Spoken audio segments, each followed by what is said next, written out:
hello everyone मैं কি কৰি আছো আপোনালোকে দেখা পাইছে না আমাৰ লোকেল ল'ৰা বাইটো গমে পাই গৈছি গাইস মই ধান কৰাই আছো গাড়ীত লোড দি আছো মানে দুইটাই ধান বান্ধি আছে আৰু মই কৰি আছো গাইস ঘৰত এনে বেকাৰ বহি লাভ নাই অলপ দুইটা লগত সহায় কৰি দিবা গাইস এনে ঘৰত বহি কি কৰো আৰু মানে অলপ মই গাড়ীত লোড দি আছো গাইস অলপ আৰু মানে ইমান ভাল নহব পাৰে ভিডিওটো মানে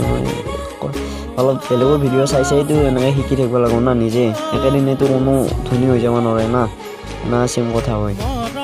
চাও কিমান খোপা লোড দি দিলো অকলে ভগৱান কসম গাইছ অকলে লোড দিছো মই চাই থাকক ভিডিওটো সম্পূৰ্ণকৈ আৰু গাইছ বডি চাও আগতেতো বহুত বডি আছিল এতিয়া কমি গ'ল বাৰু কষ্ট বহুত নকৰা হ'লো না